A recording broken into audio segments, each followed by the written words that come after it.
Selamat berjumpa. Bagi yang belum kenal, izin saya memperkenalkan diri. Saya Ibu Meli, penanggung jawab mata kuliah Kesehatan Kerja.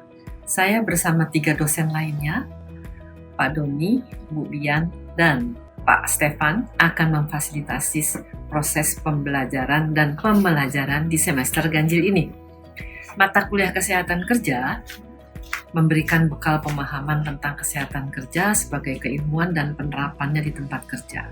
Dengan harapan setelah pembelajaran ini, apabila dihadapkan pada satu lapangan pekerjaan, Anda mampu menganalisis dan menerapkan konsep dasar keilmuan kesehatan kerja dalam rangka menelaah profil kesehatan kerjanya. Mata kuliah ini terdiri dari 14 sesi. Ada ditambah 2 sesi lagi adalah UTS dan UAS.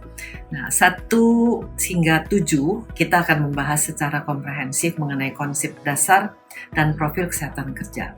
Pada sesi ke-8 hingga 14, kita akan membahas mengenai profil kesehatan kerja di berbagai macam sektor, baik sektor formal maupun informal.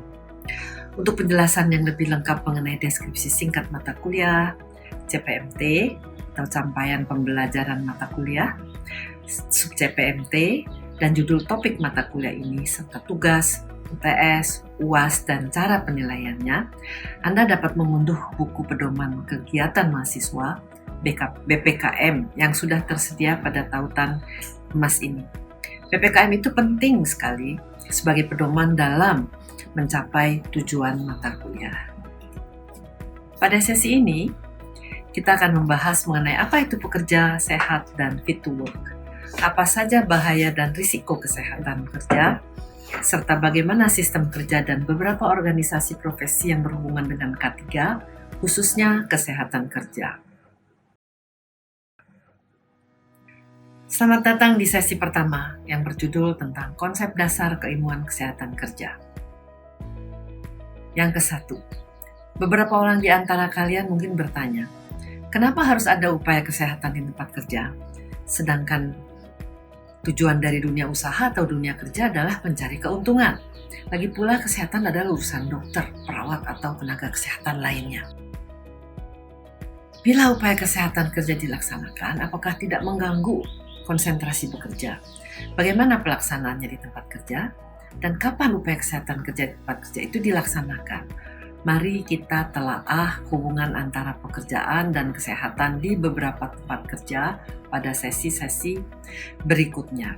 Ini adalah beberapa gambar yang menggambarkan hubungan antara kesehatan dan pekerjaannya. Seorang pengemudi taksi yang kesehariannya duduk di belakang kemudi lebih dari 10 jam per hari, menderita nyeri punggung bawah akibat HNP, namanya itu hernia nukleus pulposus. Setelah menjalani tindakan bedah, ia dinyatakan sembuh. Tapi dia kadang-kadang masih merasa nyeri. Ia bertanya kepada manajemennya, apakah ia diperbolehkan bekerja kembali? Dan apakah penyakitnya dapat timbul kembali? Apakah gejala RBP itu juga terjadi pekerja lain? 3 dari 12 pekerja wanita di pabrik sepatu didiagnosis menderita penyakit kulit akibat kontak dengan bahan perekat. Dokter menganjurkan agar pekerja menghindari kontak dengan bahan perekat tersebut. Manajemen dihadapi dengan masalah mutasi atau penggantian bahan perekat. Keduanya bukan hal mudah untuk dilaksanakan. Ini kasus lain lagi.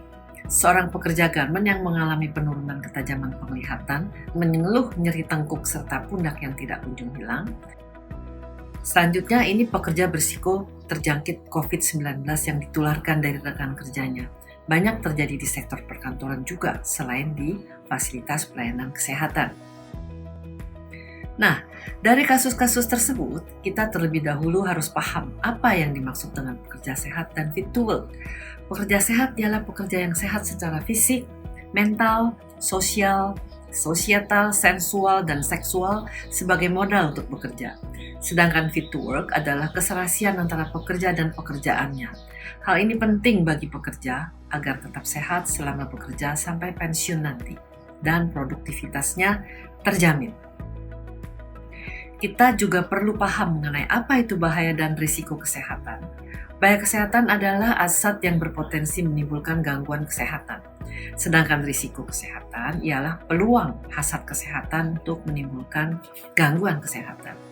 Hasad kesehatan di tempat kerja dapat dibagi menjadi 5 jenis berdasarkan sumbernya, yaitu hasad somatik, hasad yang berasal dari dalam tubuh pekerja, yaitu kapasitas kerja dan status kesehatan pekerjanya.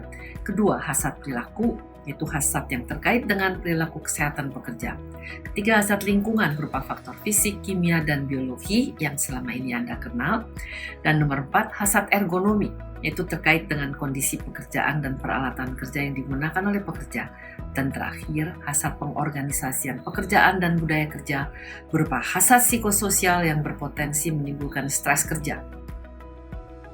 Hasad dan risiko kesehatan di tempat kerja dapat mempengaruhi pekerja, meliputi faktor kesehatan, keselamatan, kesejahteraan, produktivitas, dan daya saingnya, competitiveness, serta dapat mempengaruhi perusahaan dalam segi profit atau keuntungan dan sustainability-nya. Di tempat kerja, manusia berinteraksi dengan teman sekerjanya, atasan dan manusia lainnya, dengan lingkungan kerja yang nyaman maupun penuh bahaya, dengan peralatan kerja, pekerjaan, dan segala aktivitas serta pengorganisasian pekerjaan dan budaya kerja.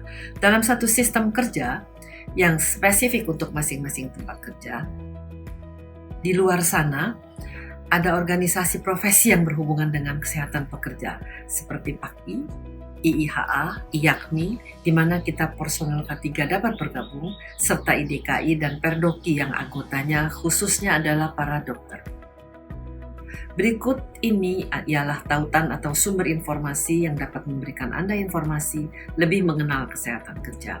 Anda juga dapat mengunduh PowerPoint sesi 1 yang sudah tersedia di tautan emas ini untuk mempelajari lebih dalam mengenai topik sesi ini.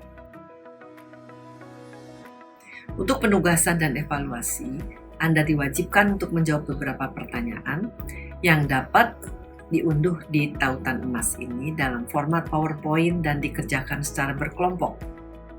Setelah itu didiskusikanlah jawaban kelompok Anda, baik secara sinkronus menggunakan media video conference yang dihadiri oleh dosen penanggung jawab mata kuliah maupun secara asinkronus dengan menggunakan forum diskusi di tautan emas ini, yang nantinya akan diberikan umpan balik oleh dosen.